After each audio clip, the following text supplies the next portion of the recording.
Umesh sir, are you there? Yes, sir. Yes, sir. I am here, sir.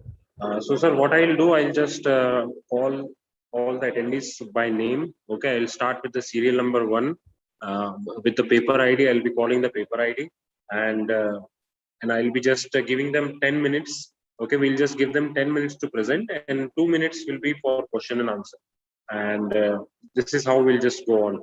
So I'll just call on the names, okay, with the paper ID, and then they can present. So to all the attendees who are there, see, we'll be giving you around 10 minutes for presentation. Okay, 10 minutes for your presentation and 2 minutes question answer. Not more than 10 minutes. So stick to that timeline. And if you cross the 10-minute mark, then I'll be reminding you. Fine. So I'll just quickly fall on the first paper. That is paper ID number 2. Author name is Abdul Wahid Mir, and the paper title is Enhanced Implementation of Security Management System using UEBA in Smart Grid Based. Will you turn on your camera for a while? Yes, sir. Is it okay, sir? Okay. Yes, it is okay. Okay. Thank you. So I'm just calling the paper ID number 2. Are you there? Anyone? Yes, sir. Good afternoon. Good afternoon. Yes. Do I have your permission to go ahead? Yes, you can just present your screen and you can start.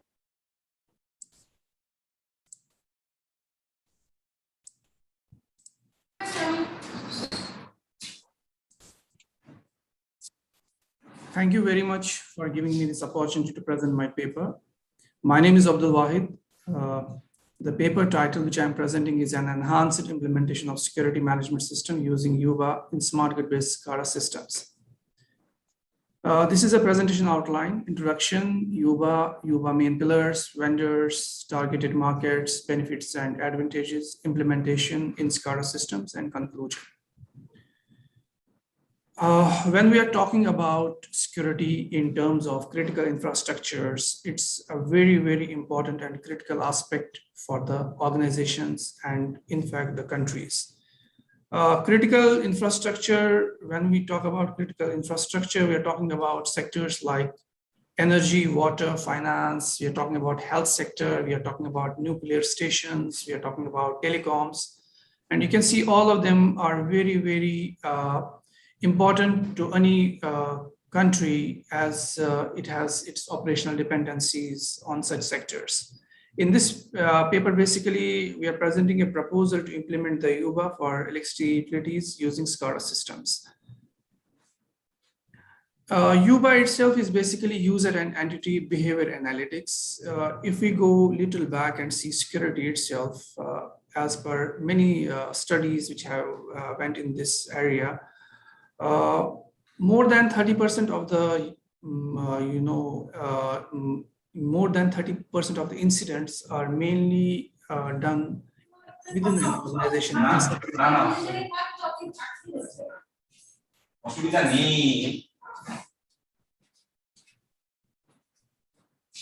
When we are talking about data breaches, more than 30% of the data breaches within an organization happen. They are directly associated with insiders. And we cannot deny that one of the key issues in the security is the human factor. With the help of UBA, what we can do is it's a very valuable system for security teams where we will detect and any malicious activities which will be happening within our organizational network. We'll be able to monitor the user activities. We'll be able to monitor devices, whether hardware, network. We'll be also able to set some baselines for the acceptable user behavior. UBA basically, it utilizes the technologies, latest technologies of machine learning algorithms. We are also using advanced statistical analysis, advanced analytics, AI, and data science. With the help of Yuba, what we can do is, what it enables us to do is that we can detect anomalies, activities that can indicate the malicious actions or intrusion indication. It can help us to identify the malicious behavior patterns so that in the future we can just prevent them. It helps us to combat advanced threats. It can facilitate and establish an internal defense layer, and it can also act as a backdrop for perimeter security controls. When we look at the Yuba, the three main pillars which it has is use cases, that is known threats, zero-day and advanced threat protection, compromised users and malicious insiders. These use cases are being used.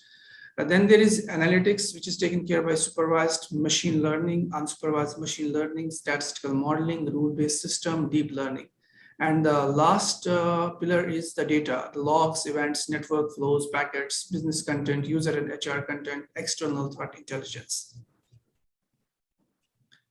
If we look at what are the vendors available in the market who are providing this solution, there are various vendors. In fact, in this paper, I have reviewed more than, I have reviewed 20 basically vendors and done the literature review on them.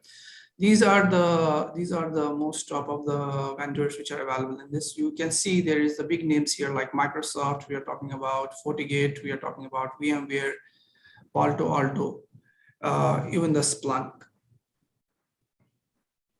If you see the target markets for this product, we can see banks, which are very critical, energy and utilities, government agencies, healthcare, hospitality, public safety, even the security operation teams, I mean, oil and gas. These are all very critical, verticals. When we look at the benefits and advantages, there are numerous benefits and advantages this brings to an organization. It can help with a lot of things, basically. It can help to prevent accounts hijacking. It can help us to prevent account lockouts. It can detect the anomalous behaviors, compromised systems. It can detect the compromised user credentials, fraud. We're talking about data leak prevention, insider access abuse, IP protection. There are a lot of benefits if we can just go through them. I will skip this now. When we are implementing the system, these are the typical 4 steps which we follow in the implementation process. That is ingest, alert, aggregate, and investigate. Ingest is basically the data collection. This is the first step. Alert is we can just get alerts out of those what we have collected the data. Then with the help of machine learning, we can do the aggregation. And then finally, we can just investigate and do the monitoring and control. In this paper, we have basically used Splunk. It's one of the tools available for Yuba. And this is basically the various data sources, anomalies, and threat classification. You will have data sources from various sources like network logs, identity logs, endpoints, servers, applications. With the help of applying the machine learning algorithms, we can just detect the various suspicious data movements, unusual machine access, flight risk users, unusual network activity, machine generated beacon. There are basically inbuilt classifications are already there, more than 65 in the system. Then furthermore, we can have lateral movement, suspicion behavior, we can have compromised accounts, we can detect expiration, malware activities. Basically, all these are inbuilt. Nowadays, most of the systems, they have machine learning, AI already built in. We just need to utilize them. This is basically Splunk data flow process, wherein it provides both the versions of the deployment models, whether it is on premises or cloud. You can have data from Splunk Enterprise or cloud, account normalization, identity resolution. You can have view tagging and data cube aggregation, anomaly detection, including custom models. And then you can generate the anomalies. Then we have threat detection using threat models and custom threat rules and threats finally. So this is basically data process flow steps. This is the server architecture. It has 3-level server architecture. We'll have physical servers, which are also called nodes. Then you have logical servers, which are used for streaming or batch servers. And finally, you have collection of can have collection of the servers as well. Like for example, you can have more than one if it's a huge organization and the volume of the data is huge, which needs to be processed. As a conclusion, I can say that UBA technology will definitely help organizations to detect the anomalies, especially with respect to the industrial control systems when we are talking about electricity sector, wherein they are using the SCADA systems for managing their operations which are directly related to electricity generation or transportation on distribution sites. It can really enable them to protect themselves from insiders, from internal threats. That is the main aim of this particular solution. And it can continuously help them to monitor the user behaviors, their endpoints, their devices, hardware, network, and other specific alerts or event logs can also be monitored and continuously looked at. Thank you very much. That is the end of my presentation. If you have any questions, please, I'm ready to answer.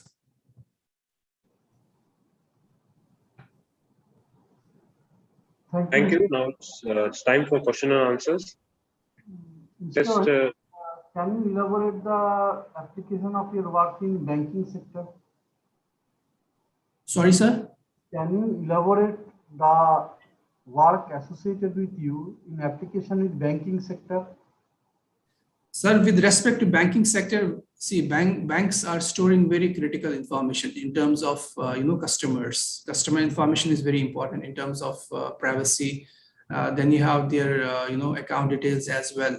So we can have this system. It will enable us even to segregate the duties, monitor us the user behaviors. If some users are accessing compromised accounts, if there is there are a lot of things which can be done with the help of this system actually. Now, please mention the lot of thing, one or two that I want, because whatever you are telling is a general thing, but one or two specific applications can you mention?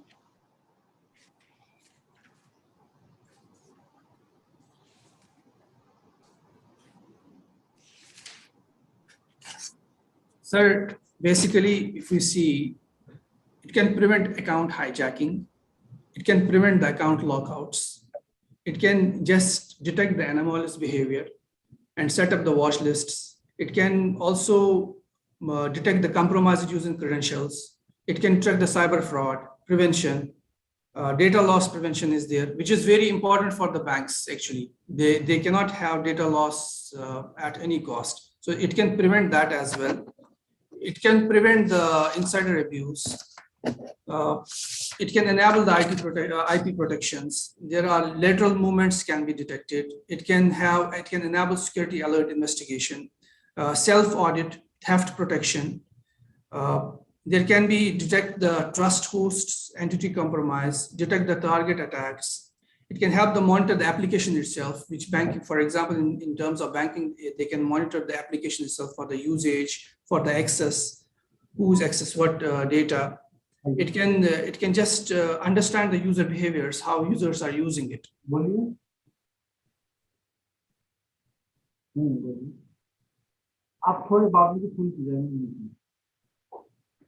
Okay. Thank you, sir.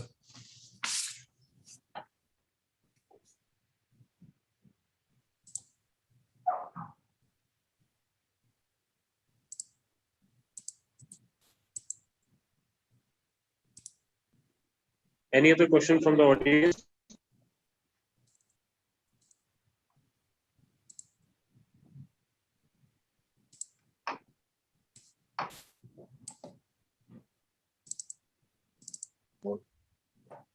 Well, I think there are no more questions from the audience. So now just want to go to the next paper.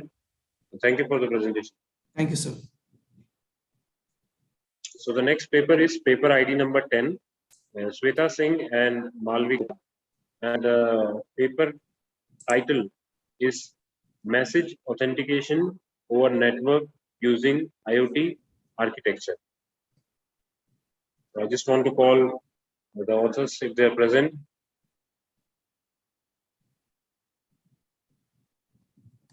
Again, call on the name, paper ID number 10, Shweta Singh and Malvika Gupta. If you are there,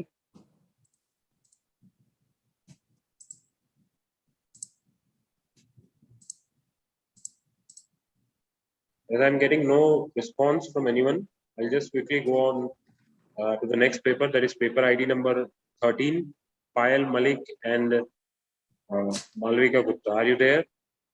Anyone? Paper ID number 13.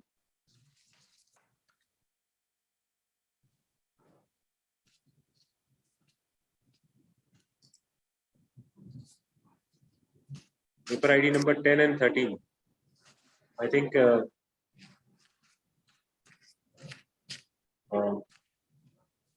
one is present from their team. So I'll call on the next paper, that is paper ID number 15, Arshdeep Kaur.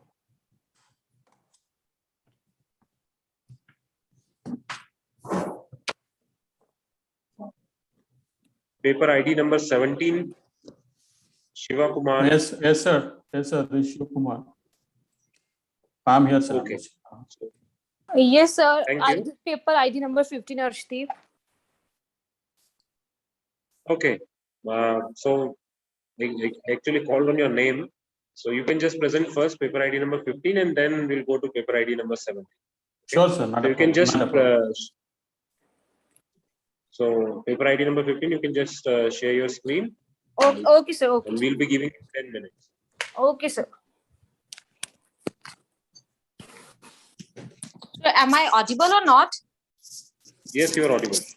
So actually, your voice is lacking. That's why I'm telling you. You are audible. You are audible. Oh, okay, sir. Okay. So actually, there is a little bit network issue. That's why I'm saying. So basically, sir, the topic I'm going to represent is prediction of. So is my screen is sharing? Yes, yes. Please continue. Okay, prediction of liver disorder using simple logistic technique of machine learning. Basically, sir, as we all know that the machine learning is a procedure in which we extract information from huge amount of data. Huge amount of data is given to us, and from that we have to extract information. And as we know that there is a huge amount of data is also available in information industry, and this data is not used until we convert it into some useful. So we have to perform a lot of steps like extraction. First of all, we perform extraction, then different processes like data cleaning, data integration, pattern evaluation, and all this. Basically, so we use this information in many applications, such as fraud detection, market analysis. And basically, I chose a topic, liver disorder. As we know that liver is a deadly disease, and many nations, it has been increased now rapidly. So basically, sir, the answer of this issue is, in this paper, I use a classification technique for data mining that can be effectively applied in one of the crucial area of health analysis. As moreover, the liver disorders are very difficult to detect at early stages. The main focus of this paper is to how we utilize the data mining models in order to predict the liver disease. So there are different data mining algorithms, or different algorithms are there on which I had a simple logistic technique, which is the best technique in order to find the accuracy of this disease. Basically, there are 7 attributes, and I applied the 7 attributes. I checked that attributes in order to predict liver disorder at early stage.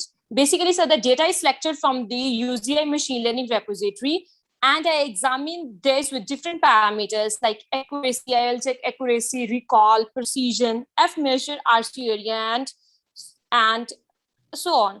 And so the experimental analysis, this shows that the technique I applied on this disease is become the best performing data mining techniques, which achieves an accuracy of 87.5. And so this is a literature survey in which the author uses different technique in order to analyze the diseases. In first, they use Navy bias, AN, 0R, and FI. And in second, they use different technique, the decision tree algorithm you use, and basically compare the classification of and performance of each classification. And basically, so in this technique, I use a simple logistic parameter or algorithm that assumes that we have only one nominal. So basically, in the existing system, there are various investigations in the field of this. Machine learning in health maintenance has been one of the top needs for the specialists. As when we diagnosis solidly depends upon the doctor intuitions and patient records, as detection is not possible at early stages. So in order to overcome this, in proposed work, and this paper describes a method to detect liver disorder using random forest, the base paper which I take. But in this, the accuracy in this author achieved least accuracy. But in our proposed paper, I particularly used simple logistic for the prediction of liver disorders, and it's all based upon the patient disease database in which we use 7 attributes. And then I use VECA tool for performing the result. And moreover, I achieved high accuracy rate, and it's very flexible and widely used in various domains with very rate of success. So it's a database can I taken from the StatLog dataset in UCL repository, and it incorporates 7 attributes data like patient name, blood, sugar, sex, weight, chest pain. All these are attributes that can be collected to predict the liver disorders. At the end, we give a data we enter a data in the software, and afterward testing. For that, as we pick our proposed classifier individually, now down the classifier outcomes. And so basically this is a data set, and this is a result that we can use. Simple logistic. So basically, what can I do? I can compare my. So I am audible. Yes, you are audible. Please continue. Oh, okay.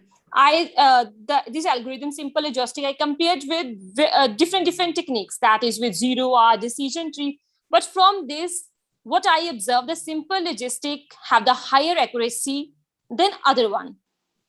And I take 7 or 3 parameters like accuracy, precision, recall, kappa statistics. At the end, sir, I say that this algorithm is used to predict the liver disorder more precisely, which automatically means to reduce the tests that are required by patients. And as we all know that this is one of the main reason of a death in the world. And so in this, I will achieve the accuracy of 87.5%. Moreover, this work have to improve the prediction accuracy utilizing and gathering machine learning. Thank you, sir.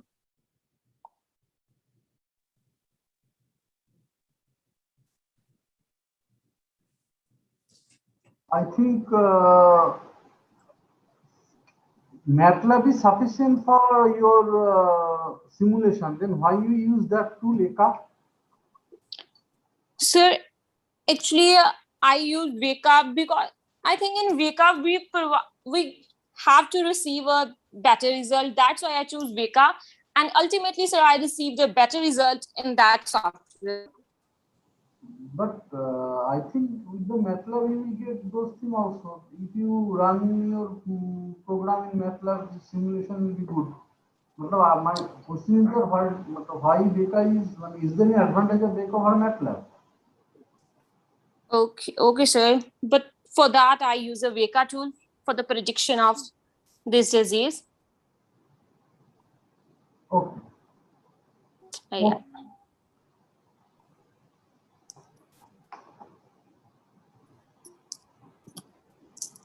Any questions from the audience side?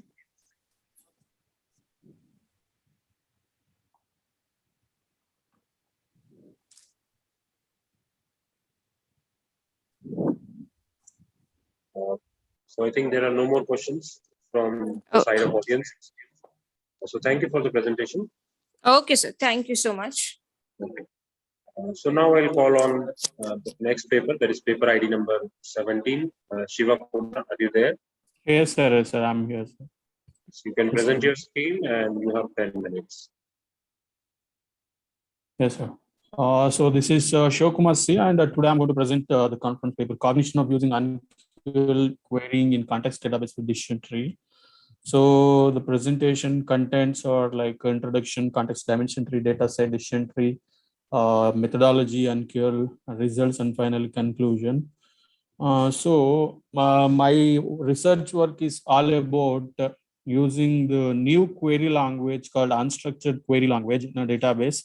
So, and what I have done here is just we have combined. So just to check the entropy, that is randomness of the data set, just we have used the decision tree over here. The thing is, whenever the data is being generated by the Internet of Things or any social media or any other devices, because nowadays we know that it's an era of artificial intelligence. Due to artificial intelligence, everywhere the data is increasing. So because all the devices are generating the data every moment. So here, basically, I'm working on context-aware computing, like a design of a context database management system. So context database. So here the thing is, whenever we have a databases like our relational database management system and NoSQL, not only structured query language, NoSQL databases, many databases are there. So earlier when we had a RDBMS, relational database management system, we used to like store only structured data. It was in a form of rows and columns. That's what we call it as a tuples and attributes. So if it was structured data easily, so we know that RDBMS, it is mathematically strong and it has almost all, it has covered all the concepts. So right from storing, retrieval, normalization, consistency, maintaining consistency. Even today, even though there are so many databases in the market, there are no database which provides consistency as RDBMS. But the thing is, nowadays, as I said, so due to the generation of generation of data because of the sensor network and all, or Internet of Things, so those data has to be stored similarly how the structured data will be stored in a memory or in a database, and in a similar fashion we should be able to retrieve it. So but it was not possible, but so that the shortcomings or the dearth has been like addressed by the databases called NoSQL. So here in a NoSQL, the thing is, we will not get all the features of the database, all the features of the database in a single database. It's not possible, because if we take so many databases are there, NoSQL, like it might be MongoDB, it might be CouchDB, or it might be column store, or it might be key value store. So many databases are there. So they have their own features. They like everything cannot be obtained in a single database. That is one thing. Okay, so when I speak with respect to context aware computing, so when the data is been like generated and it will be stored. So whenever I need to find the context of any object or an entity, it is very difficult to represent it. We first of all, we don't have a data model to represent such kind of data. So that's where we have worked. First thing is we have represented the data using context data model. We call it as a context dimension tree. So first thing is we have represented it. So using a real-time data set called as a ADLS, activity of daily living. So here what we have done is the real-time data set where two members to or two users we can call within a homely environment for 32 days. So just the system will monitor them whether they are capable of working with themselves, because nowadays we know that so both husband and wife, they'll be working and they cannot take care of their parents. So we can use technology to monitor them. So the technology, the sensor network, it has monitored and it has captured the data. So that data we have used and we have applied for context aware data, context database management system. So as I said, for unstructured data, we have a database, we have a data model, we have so many n number of data model to represent. It might be like a relational data model, it might be like object oriented data model, network data model. So many data models are there. But as I said, So unstructured data, when we store it and we need to find the context of any user, it is not that easy. Because as we are going to store the data in the database, and similarly, just we cannot focus on unstructured data also, because when I tell a context, it is nothing but characterizing the situation of an entity. Characterizing a situation of entity, we cannot take only one context over there. So because of that, so we come up with a context dimension tree where we can represent the data in n number of dimension. Like what is the role of an entity who is present? It might be in a home, it might be in an office, or it might be in a school, or it might be anywhere. So what exactly his role, what he is doing, and what is exactly the role, whether it's a passenger, whether it's a customer, or whether it's a user in a library. Okay, so anything. And then what exactly the interest topic? When I take two users of activity of daily living, so their interest topic will be many things. So daily activities. So because of that, just have shown sleeping, showering, toileting, anything. And situation, so daily, so for 32 days we have monitored, so 32 days. And time, whether it is today or range, so from first day to 32. So we can represent in that fashion. Interface, how the data is been captured, whether the sensors, whether or any camera or PC, anything. And location, where exactly that context, so whether on a bed, whether cabinet, whether basin or toilet, anything. So because since we have considered that data set, so this is what first thing, where we have represented the data set in n number of dimension. So this, when we see this block diagram, or we can call it as a context dimension tree. So we can easily identify, make out. So in how many dimension we have like represented a context of an entity. So that is the beauty of this context dimension tree.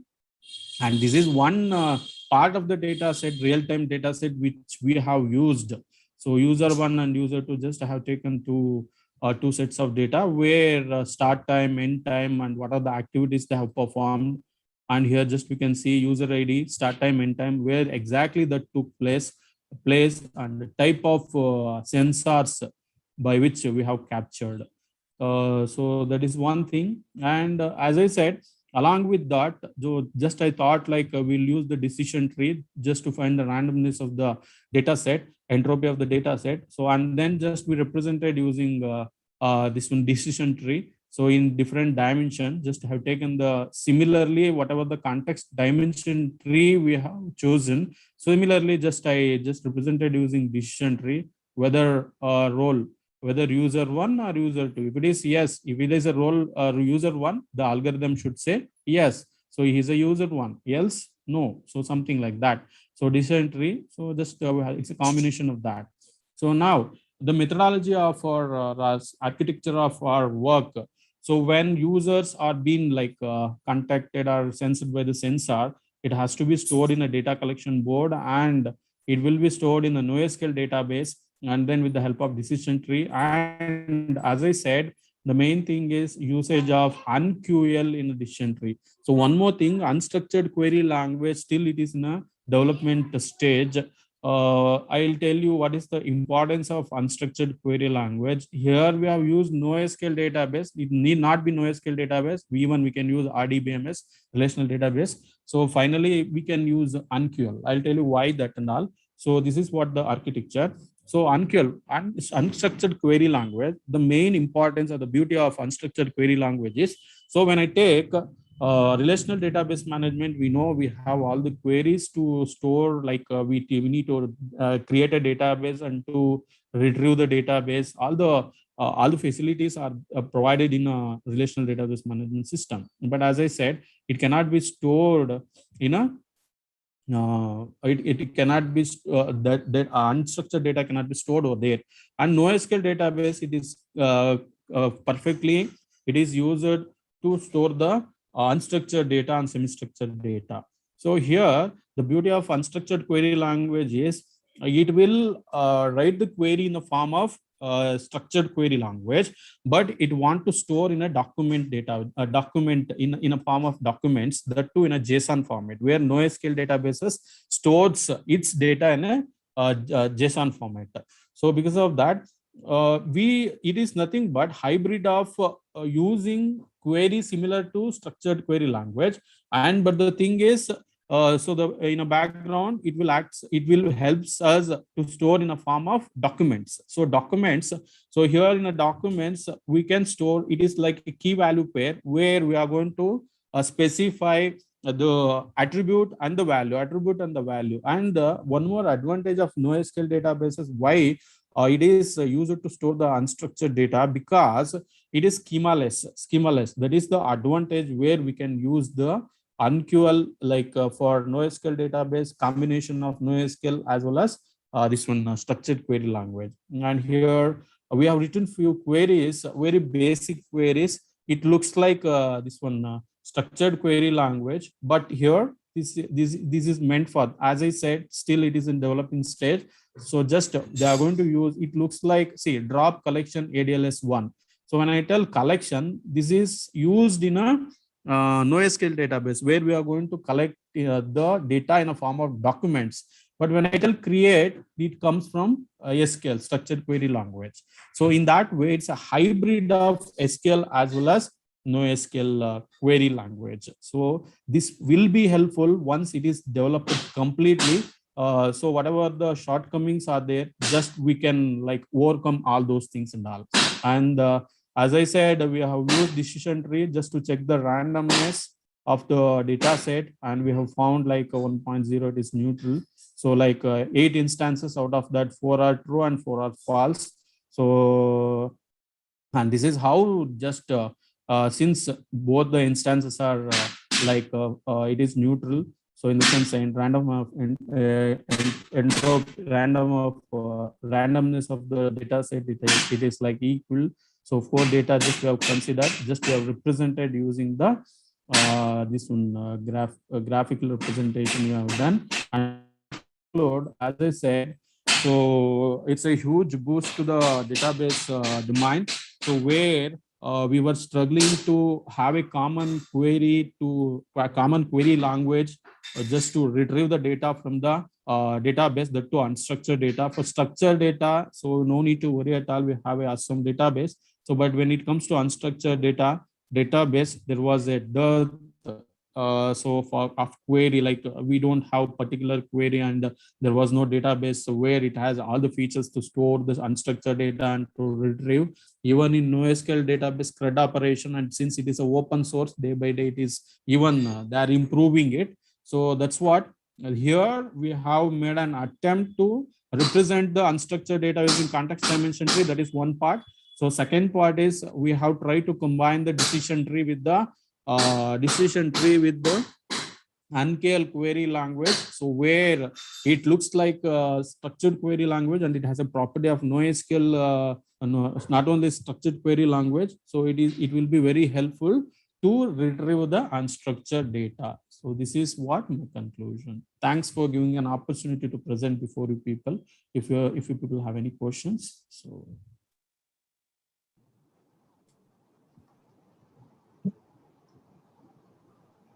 Can you mention some specific application? Specific application in the sensor. So that's what I said. We have applied to this one ADLS, activity of daily living. So it means, as I said, what we have done is we have used this unquery language, that is unql, unstructured query language, to retrieve the data of ADLS. That is, so 2 members who are staying in a homely environment, what are the activities they are doing. So we have like captured and we have tried to retrieve it, and even have represented using, like we have queried it. So in the sense, we don't have a platform to do that because it's in a development stage. So because of that, just have written a few queries of that. Okay. Awesome.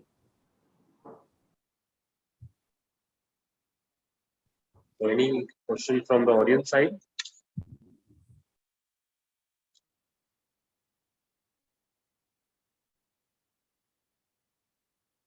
Well, I think that there are no questions from the audience side. So thank you for the presentation. Thank you very much, sir. Thank you very much. Now I would like to call the next paper. That is the paper ID number 18, Jyotirmay Saha and Saipal Deepta Mukherjee. And the title is Indoor Navigation System Using Augmented Reality. Yes, sir. Am I audible, sir? Yes, you are audible. Okay. Let me share my screen.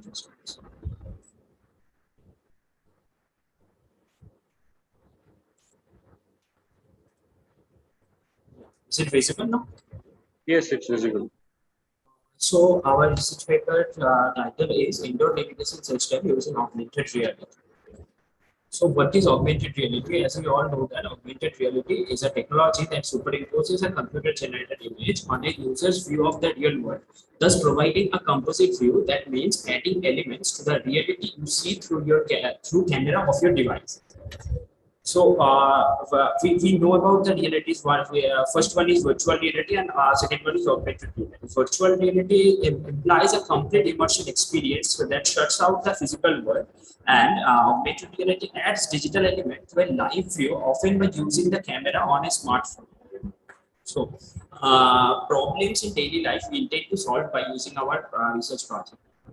See, the problem, suppose there was someone who was looking for an Apple store, so he went to a mall, which is easy to find via Google Maps. Even you are not local resident, it took him 5 minutes to buy a new iPhone. But before that, he spent like 20 minutes walking around to find the store inside the mall.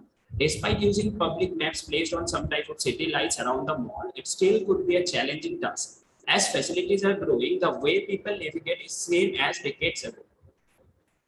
The idea, we believe there is a clear roadmap to success in the world of augmented reality technology, especially when you consider that organizations are now moving from standard solutions such as face masks and AR games, and instead of that, they are going for custom solutions like AR indoor navigation application. So we are introducing indoor navigation system using augmented reality, that is INSAR.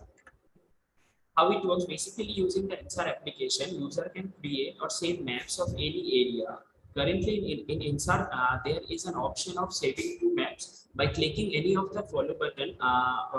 By clicking any of the follow button, the map will be visible on the screen, and an animation of rabbit will be running through the map, assist the user to follow.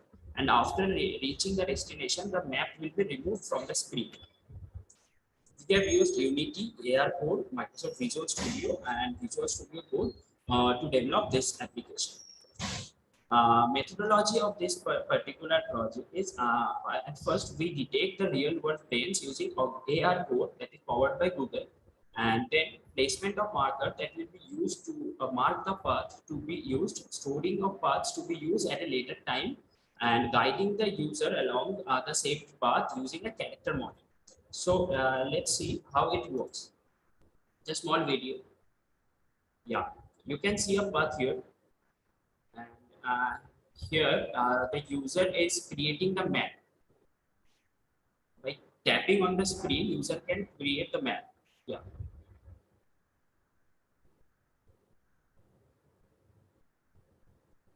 Just let me. Yeah, the map is now completed.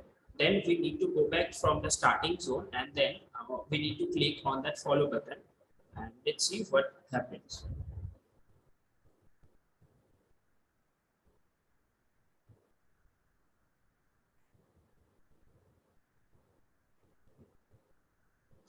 Here you can see the map which is previously stored, and the rabbit is assisting the user to follow that particular map.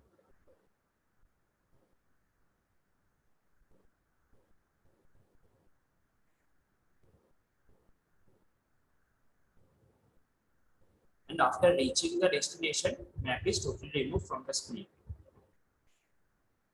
So use cases of this technology in malls and airports. At the entrance, the user will be shown a list of all the shops. Once a destination is selected, a stored AR path is shown. The service can be made available to a selected number of shops who are paid members, and subscription model can be implemented for businesses if they wish to stay on that particular app promoted business. As I already mentioned that, and integration, we can integrate this with maps. Basically, the outdoor maps.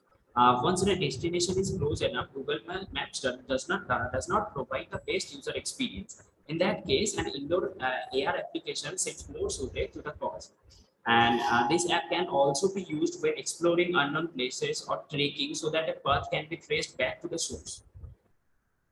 And final thoughts on INSAR, the project can be scaled up so that more parts can be saved. Currently, only 2 parts are being saved and are being switched between using the on-screen button. Once multiple parts are stored, they can be integrated into a search-like interface so that the user can choose which destination is to be reached. Thank you. Thank you, sir. Jyotirmoy, Yes, sir. without decreasing the path, any other scope of future work is there? Sir, previously we had some technologies like beacons, Wi-Fi nodes, and using that particular technologies, we used to implement this indoor navigation system. But in this time, the AI technology is getting so advanced, so that we use the computer vision for like simplifying the whole process. That's why we are using only the computer vision. Okay. Thank you, sir. So, any questions from the audience side?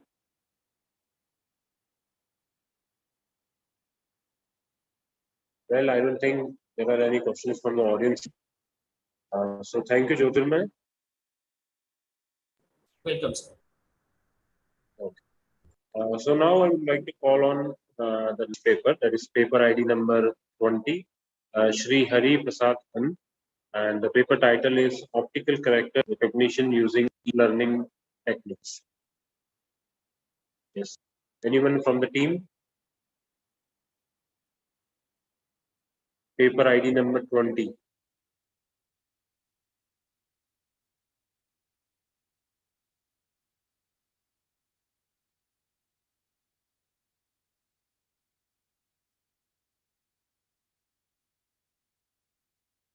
I think no one is present. So I'm going to the next paper. That is paper ID number 21. Yes, I'm here. Mr. Zakaria. Yeah, I'm here. Yes. Thank you. So paper title is Deep Learning in Medical Imaging, a review. Okay. So you can just present your screen and you can start. It's okay now? Yes, it's visible. Yeah, thank you very much. So firstly, I want to be thankful to your team for the organization of this great event and to give us the opportunity to share work with other international students. So my paper is about the application of deep learning in medical imaging. So I will give you a review. And this presentation, I want to talk about the application of deep learning in medical imaging in main perspective, the application of an algorithm in the hardware, and also we can take some discussion about some challenge to work with this medical data, and finally we have conclusion in future works. So really, if you are a Game of Thrones fans, you have definitely watched this clip where Arya in the Hall of Faces. What it mean? That means that Arya can get for many goals. In this way, my presentation or my paper is about the application of deep learning, but in many perspectives. So firstly, the application perspective. So what are the main applications that use deep learning technology? And also the second one is the deep learning model. So what are the main algorithms and tools used for this kind of application? And finally, the hardware one. So what are the AI acceleration used for this kind of application? So let's firstly begin with the application one. So really in the medical imaging, we have many tasks to do. We have the segmentation, we have the classification, disease prediction, detection. So we have many tasks to do with medical imaging. So in this way, we can use deep learning as a technology for this application. And the great thing with medical imaging that we can use different modality of imaging for the same goal, for the same purpose. So like this application is about the classification of patients of cancer as a being in all money, but based in different modalities. So in deep learning, in AI context, that we have many and we have different source of information, and that is very important. Also, we have the segmentation application, so we can segmentate organ or anti-observers variation. That is, it's also important in the histology images. So one of the recent application is to classify patients that have COVID-19 or not have based in the X-ray imaging.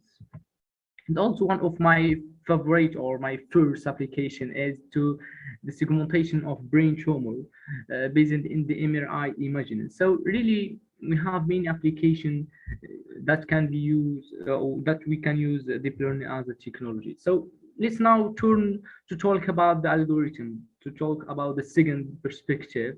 So when we talk about medical imaging, really the great thing that we have many resources, we have many sources of information. We have the MRI, we have ultrasound, the surgery, X-ray. But really the challenge is that medical imaging really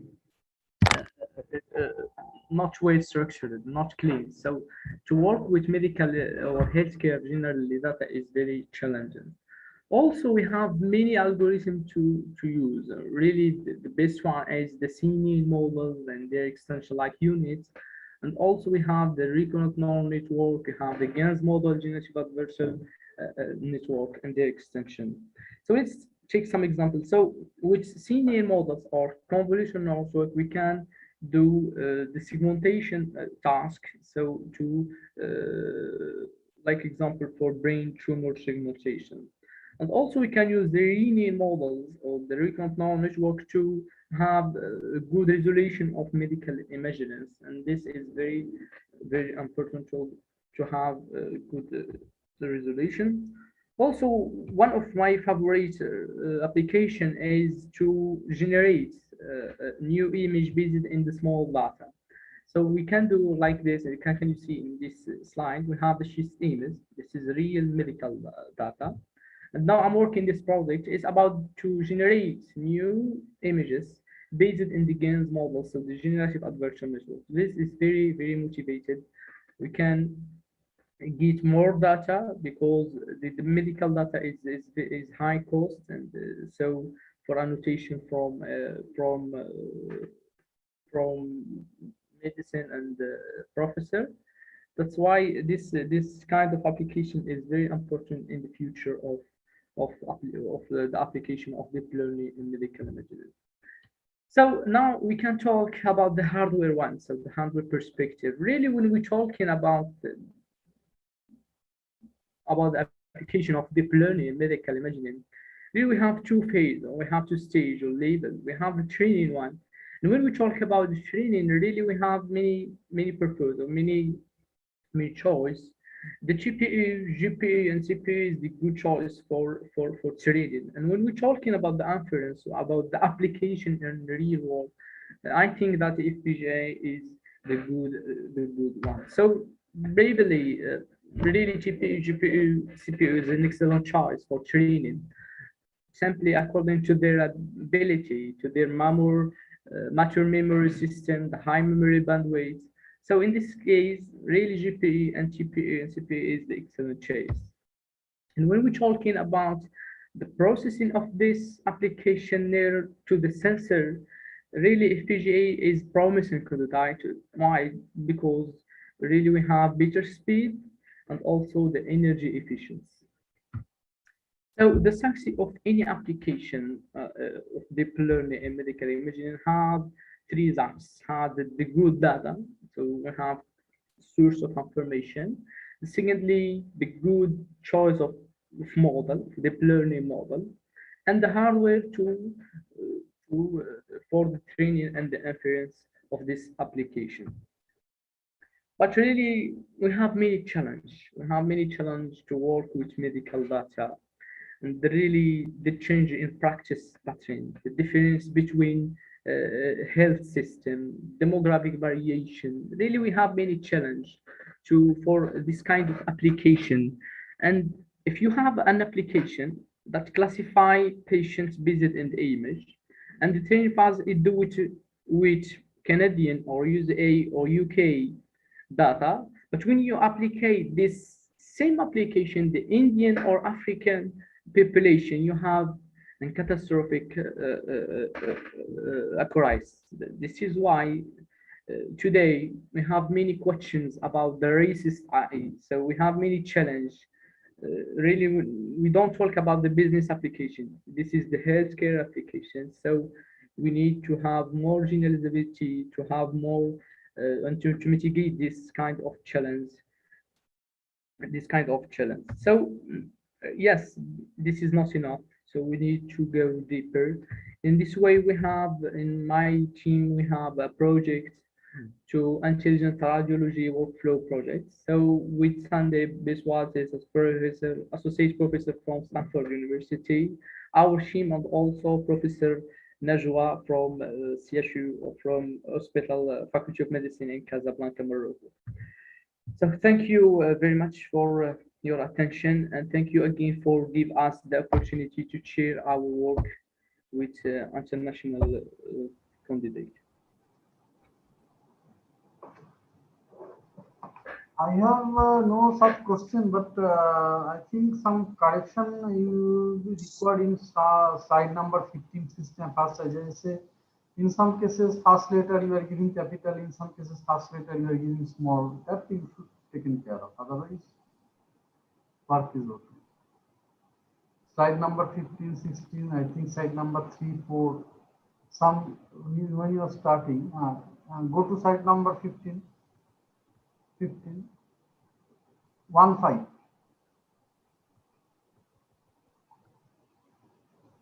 One five.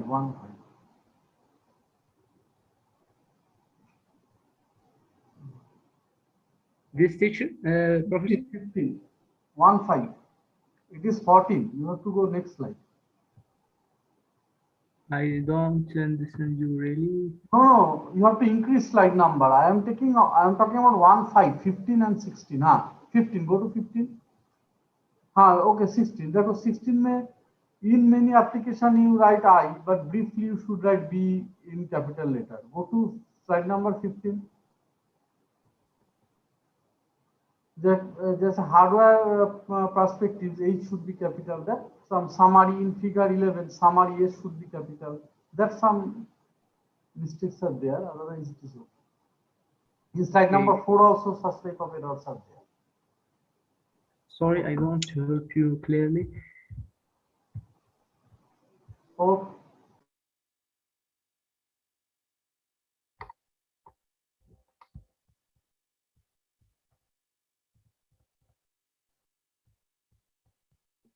It's okay, Professor. Okay, I just want to mention those things. Otherwise, it's okay. I have no question.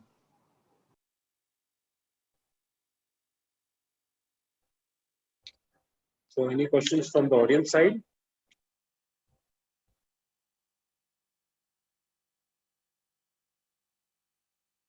Well, I don't think there are no more questions from the audience side. Thank you. So thank you for the presentation. Yeah, thank you also. So now I want to call on the next paper, that is paper ID number 95, Rishabh Majumdar, IoT-based smart city for the post-COVID-19 world, a child-centric implementation emphasis on social distancing. So anyone from the team? Yeah, here. Yeah, I'm here. Mitadri Das. Okay, thank you. So you can just go. Okay, I'll just share my screen. Can you all see the screen? Yes, it's visible. You can make it full screen. Yeah, I am. Can you see the screen? Yes, it's visible. Good afternoon, everyone. Respected chair, my fellow presenters,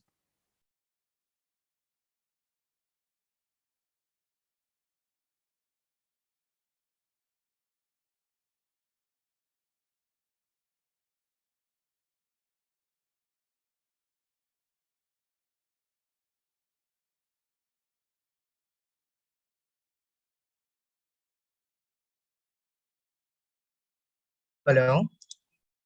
Yes, Hello? yes, you're visible and audible now. Okay.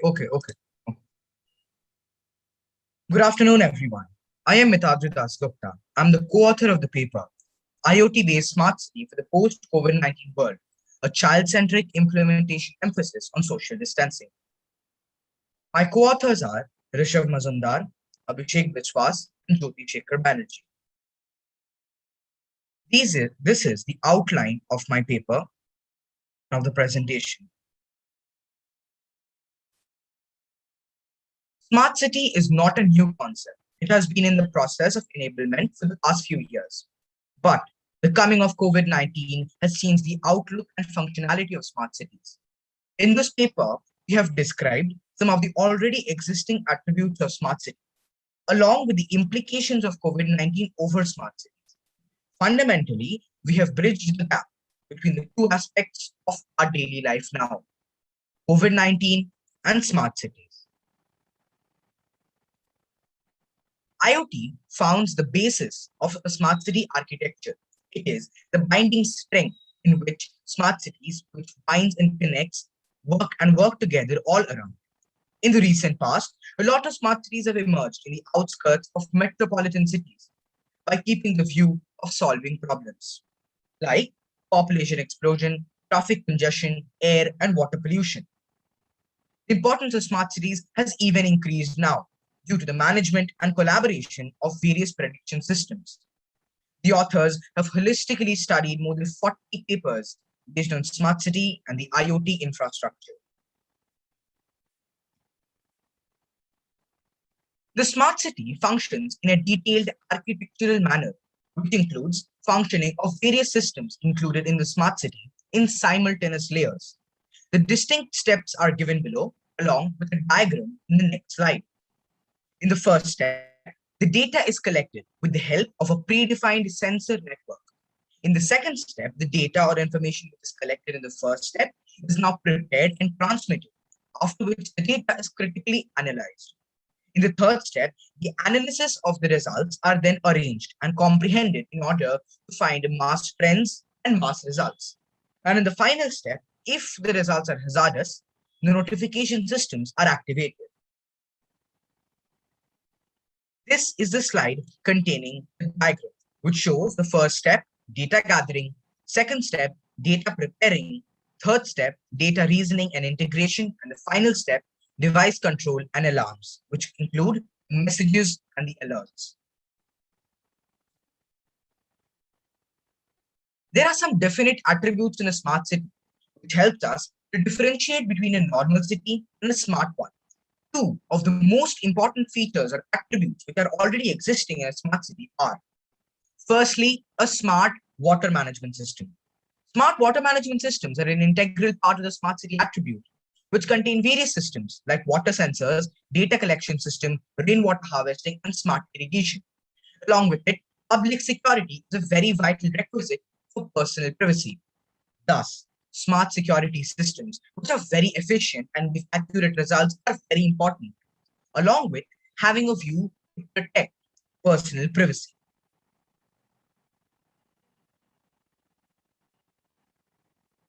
In this slide, the authors have provided some of the implications of COVID-19 over smart cities. As we all know, on 30th January 2020, the outbreak of COVID-19 was stated a public health emergency of international concern by the World Health Organization, which later declared COVID-19 as a pandemic on 11th March. The first death was on 9th January 2020 in Wuhan, China. Some of the most important implications are, firstly, protecting children under the age of 18. In the last few months, vaccination has been started globally, as the children have not yet been vaccinated and the vaccination of children below the age of 18 still under research. So nowadays, the children are the most vulnerable section of the society concerning COVID-19. Hence, we need to focus on this attribute concerning smart cities. After vaccination, people are not maintaining social distancing, but social distancing in markets, shops, malls, along with wearing masks and using sanitizers will be very essential in order to protect citizens against COVID-19. Thus, it is very important to focus on this attribute. In this slide, the authors have provided some possible futuristic technical ways to combat pandemics like COVID-19 in the future through the enablement of technologies in a smart city. As we know, technology has a huge impact in the healthcare system.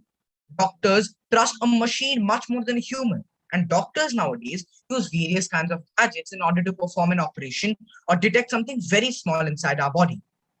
Online payment methods have boosted up during the COVID-19 pandemic in order to provide a no-touch cash system.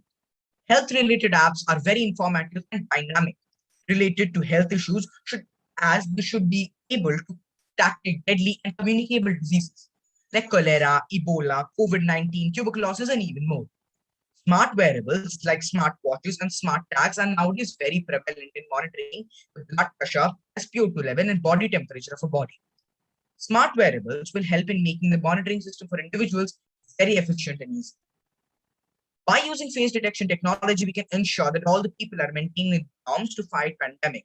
For example, having a face detection system to detect whether or not people are wearing masks.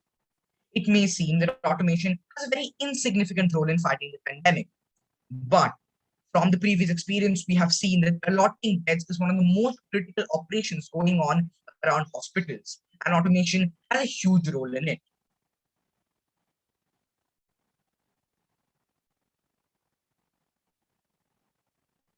This slide proposes the system model for maintaining social distancing in the COVID-19 era, which I would like to explain with the help of a diagram. The proposed idea of maintaining social distancing works by measuring the distance with the people around the user. In this way, the user will be notified whenever he or she is crossing the social distancing limit and will maintain social distancing and, most importantly, remain safe. Our hardware implementation, which is named GCAIA, is two-folded. The first fold, or the first part, is attached in the cap and is placed in the head of the children, as seen as this picture. The second part, or the second fold, should be worn in the form of a wristwatch in the hands of the children. The folds of the parts are working for different functions, but they together collaborate and help to make the user safe.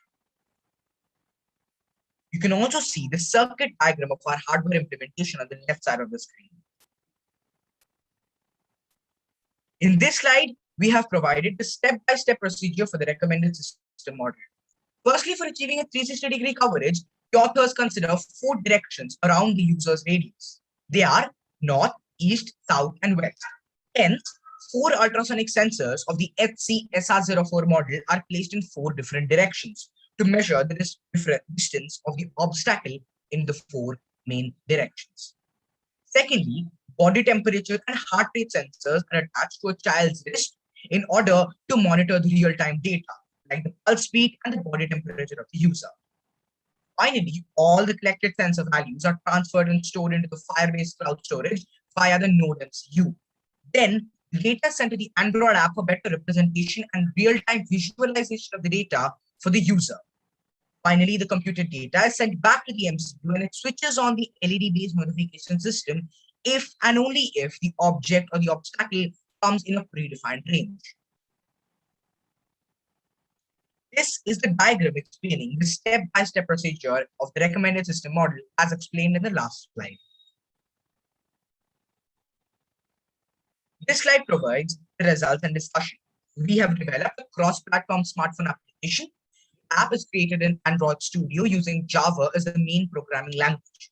The data is retrieved and updated using Firebase's real-time database. There is a user side and an admin side to our program. The admin side is used to monitor the entire user and all their activities and to make sure that the users are receiving correct data in real time. And for the user, we store all the data gathered from the sensors to decide whether or not to provide the notification to the user in the form of an LED-based notification system. The user can create their accounts and gain the required data through the mobile application login.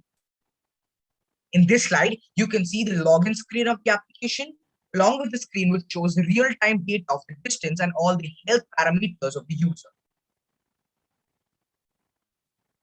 In this slide, on the left side of the screen, you can see the actual implementation of the distance measurement in the LED-based notification system. And on the right side of the screen, you can see the actual implementation on the working of the heart rate sensor and the body temperature sensor. Now we come to the most crucial slide of our presentation, which is the main application areas of our hardware implementation named DisRobo. Firstly, monitoring of children in school. Using DisRobo, it is easy to maintain social distancing between children, and school authorities can easily detect those who are not in proper positions and thus vulnerable concerning COVID-19. For example, in a classroom track 2 children, if the 2 children do not maintain the social distancing norm and come within the predefined range of each other, the teacher can easily see the LED-based notification system glow on their caps and can notify them and tell them to move apart from each other. Our second application area is the parental control.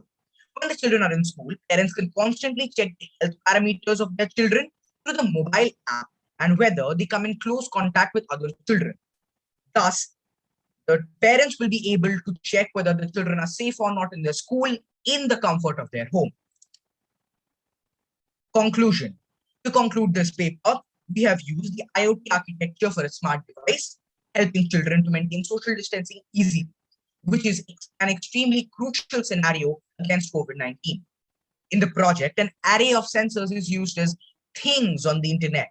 We have aimed to develop a device with IoT-based systems with sensors to help users to maintain social distancing at a very affordable level. Acknowledgements. The authors would like to acknowledge the Inspire Manak Awards, Department of Science and Technology, for their financial support in the project. We would also like to thank the General Government of India. We are also grateful to Shisha Academy Kolkata and Public Innovations for their assistance in the project. These are the references used in the paper. Thank you. Please ask if you have any questions. Your work is interesting and very much essential of the society nowadays, because we are all suffering from COVID and school colleges all are shut down, so it is really helpfully properly implemented. I have 2 questions to you. One, how much for circuitry system, how much implementation is done? If you total work is 100%, how much implementation till done? Till about percentage. 20%, you mean how much circuit is developed? Yes. The 100% is developed. 100% is tested also? Yes, sir. Where you test it? So we tested it at home with various parameters. Like, sir, keeping the device on one side and then keeping various obstacles in the predefined range to check 2 things. Number 1 is the LED notification system working, and secondly, if the accurate details are being shown in the screen in the app. And for the temperature and heart rate, one of my co-authors, Rishabh Mazumdar, has tested it himself. You are a student of 3rd year or 4th year? No, sir, we are studying in grade 9. We haven't passed class 10 yet. Oh, very good. Very good. Nice. Very good. Okay. Thank you, sir.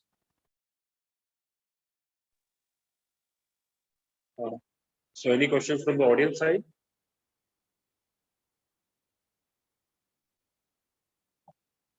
So I think there are no more questions from the audience side, and it was really a nice presentation from your side.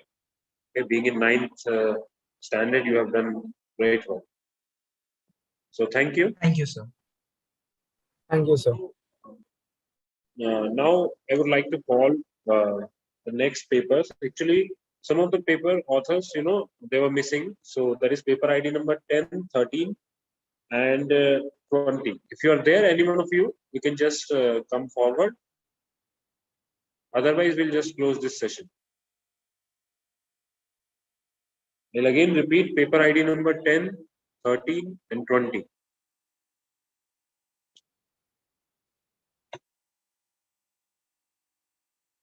Still, I think that they have not come. Dr. Umesh, are you there? Yes, sir, I am here, sir. Sir, I think that if they are not coming, then we can just end this session. Yes, sir. Yes, sir. Are there any more papers, sir? Do No, you sir. think? No, sir. Only 3 papers are there, sir. Okay. So I would like to thank Dr. Joydeep, sir, for coming and giving the time. Thank you, sir. Thank you for giving me the opportunity, and for the authors, all the work is nice and presentation is good, so it is a standard work and keep it up. Thank you. So now to all the audience, I'm just ending this session because there are no more papers. So thank you. Thank you for coming.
Such processes are prone to variance. They are the made of